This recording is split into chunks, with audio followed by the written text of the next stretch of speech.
दोस्तों, legal and legal में एक बार फिर से आपका स्वागत है।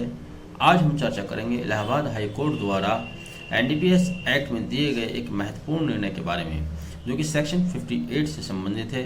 जी हाँ, एक ऐसा निर्णय जिसमें पुलिस पार्टी के विरुद्ध ही एफआईआर करने का आदेश, मुकदमा दर्ज करने का आदेश माननीय उच्च न्यायालय इलाहाबाद द्वारा दिया गया है। दोस्तों, शुरू करने से पहले आपसे रिक्वेस्ट, अगर आप अभी तक चैनल पर नए हैं और चैनल को सब्सक्राइब नहीं किया है तो प्लीज़ इस चैनल को सब्सक्राइब करें, वीडियो को आखिर तक देखें, पसंद आए तो लाइक शेयर भी करना ना भूलें। दोस्तों, मैं बात कर रहा हूं अजय वाजपेयी बनाम state of UP bail application number 13555 of 2021, जो कि section 18, 21 and 22 of NDPS act के तहत एक बेल इलाहाबाद हाई कोर्ट के समक्ष प्रस्तुत हुई। केस के बैकड्रॉप में जाएं तो गंगा घाट पुलिस स्टेशन उन्नाव पर पुलिस ने एक गाड़ी को रोका, गाड़ी की तलाशी ली और तलाशी में पुलिस को 1540 बोतल्स 100 ml की और 2 प्लास्टिक बैग जिसके अंदर 536 एम्प्टी बोतल्स थीं वो पाई गई। पुलिस ने इस सभी सामान को जब्त करते हुए धारा 420, 427, 275, 467, 468, 471 IPC read with section 18 and section 27 of drug and cosmetic act 1940 के तहत मुकदमा दर्ज किया। दूसरी बेल इसी केस में case crime number 361/2021 under section 8, 21 and 22 of NDPS act के तहत दर्ज की गई। पुलिस का कहना था कि जो उन्होंने सामान जब्त किया है वो क्लोरोफेनिरामाइन है, जो कि नार्कोटिक ड्रग्स के तहत आता है। एनडीपीएस एक्ट के तहत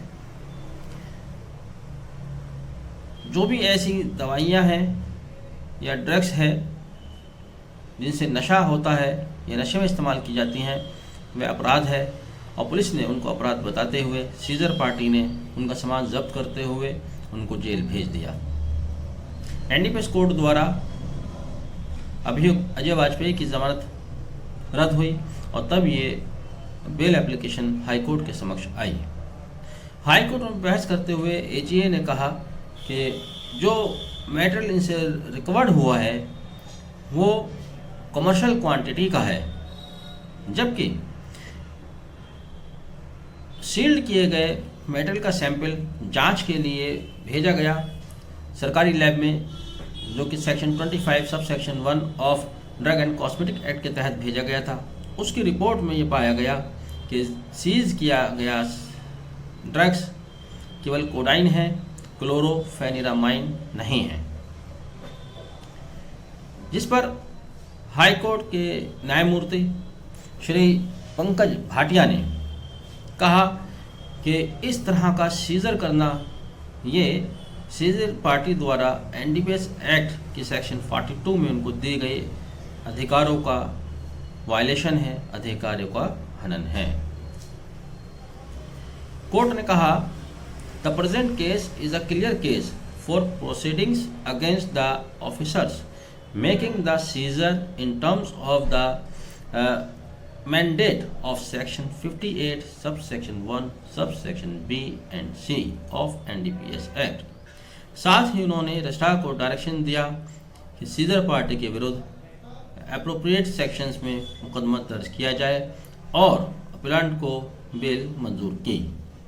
दोस्तों, ये निर्णय इसलिए भी महत्वपूर्ण है, हम अक्सर देखा करते हैं कि पुलिस या दादागिरी आमतौर से बेगुनाह लोगों को गिरफ्तार कर जेल भेज देती है। काफ़ी लंबे तक वो जेल में पड़े रहते हैं और बहुत लंबी अवधि के बाद जो जेल से बेगुनाह साबित होकर छूट कर आते हैं, तब उनका यही सवाल होता है कि जिन्होंने मुझे अरेस्ट किया उनके खिलाफ क्या कार्रवाई हो सकती है, उनके खिलाफ क्या कार्रवाई की जाएगी, जिनकी वजह से मेरी लिबर्टी, मेरी आज़ादी का हनन हुआ। यहाँ यह भी उल्लेखनीय है कि एनडीपीएस एक्ट की सेक्शन 58 में ये प्रावधान किया गया है कि अगर सीजर गलत किया जाता है, सर्च ऑपरेशन गलत किया जाता है, तब सीजर पार्टी के विरुद्ध, जैसे कि इस आर्डर में हुआ, कार्रवाई की जा सकती है और उन्हें जेल भेजा जा सकता है, जिसमें 6 महीने तक की सज़ा और फाइन हो सकता है या दोनों हो सकते हैं। यहाँ पर मैं आपको पहले सेक्शन 58 पढ़कर बताना चाहूँगा ताकि आप भी इसको आगे कहीं इस्तेमाल कर सकें, क्योंकि मैंने खुद देखा है ख़ासतौर से गाज़ियाबाद में एनडीपीएस के बहुत मुकदमे आते हैं, और जब पुलिस मुकदमे बनाती है, झूठे मुकदमे बनाती है, तो बड़ी मामूली चीज़ों पर होती हैं जो कि एनडीपीएस एक्ट की कैटेगरी में नहीं आते। मैं यह भी बताऊंगा कि एनडीपीएस एक्ट के तहत कौन कौन सी ड्रग्स नारकोटिक ड्रग्स में आती हैं। पहले मैं आपको बता देता हूं कि पनिशमेंट का क्या प्रावधान है जिसके तहत इनको पुलिस पार्टी को या सीजर पार्टी को पनिश किया गया है, उनके खिलाफ मुकदमा दर्ज करने का आदेश दिया गया है। सेक्शन 58 क्या कहती है? Section 58 punishment for vexatious entry, search, seizure और arrest. Section 58 sub section 1, any person empowered under section 42 और section 43, section 44 who sub section 1 sub clause A without reasonable ground of suspicious enters और searches और causes to be entered और search any building, conveyance or place. Section 58 subsection 1 clause B मैं पढ़ रहा हूँ, ध्यान से सुनिएगा। Vexatiously and unnecessarily seizes the property of any person on the pretense of seizing or searching for any narcotic drug or psychotropic substance or their article liable to be confiscated under this act, or of seizing any document or other article liable to be seized under section 42, section 43 और section 44। अब आते हैं section 58 sub section के sub clause C पर। वैक्सेशसली and unnecessarily detain, searches और arrested any person shall be punishable with imprisonment for a term which में extended to 6 months और with fine which में एक्सटेंडेड टू 1000 रुपीज़ और with both. इसमें 6 महीने की सज़ा और 1000 रुपये तक का जुर्माना हो सकता है। जैसे कि मैंने बताया, न्यायालय ने सेक्शन 58 सब सेक्शन बी के तहत इनके विरुद्ध केस दर्ज करने का आदेश दिया है। तो ये अब इस पुलिस पार्टी के लिए, सीजर पार्टी के लिए बहुत ज़्यादा परेशान करने वाली बात है, क्योंकि ऑनरेबल हाई कोर्ट का आदेश है, तो इनके विरुद्ध एफआईआर तो दर्ज होना है, लाजमी है, मानकर चलिए कि इनके विरुद्ध एफआईआर दर्ज होगी। इसका पॉजिटिव फ़र्क ये पड़ेगा कि आगे से जब इन्होंने जिस तरह से एनडीपीएस एक्ट या हम देखते हैं कि आर्म्स एक्ट को एक खिलौना बनाया हुआ, हथियार बनाया हुआ, सड़क चलते किसी भी राहगीर को जब इनको पकड़ना होता है गिरफ्तार कर लेते हैं और जेल में डाल देते हैं। अब मैं आते हैं उस बात के ऊपर, जैसे मैंने कहा था कि नारकोटिक ड्रग्स में कौन कौन सी चीज़ें आती हैं या किन का कमर्शियल क्वांटिटी किसी व्यक्ति के पास बिना लाइसेंस के पाया जाना गैर कानूनी है। Prima facie in terms of the act section 2 subsection 14 define drugs as under. NDPS act की धारा 2 सब सेक्शन 14 में डिफाइन किया गया है कि नारकोटिक ड्रग्स क्या होती हैं। Narcotic drugs mean coca leaf, cannabis, opium, poppy, straw and includes all manufactured drugs. Section 2 subsection 23 of the NDPS Act defines psychotropic substance which read as under। क्या है इसमें? Section 23 psychotropic substance means any substance natural or synthetic or natural material or any salt or preparation of such substance or material includes in the list of psychotropic substance specified in the schedule subsection 4 of section 2 of the NDPS Act defined as। अब Coca leaf की बात आती है। Coca leaf क्या होता है? Coca leaf में बता दूं आपको, सेक्शन 2 सब सेक्शन 4 में कोका लीफ को डिफाइन किया गया है।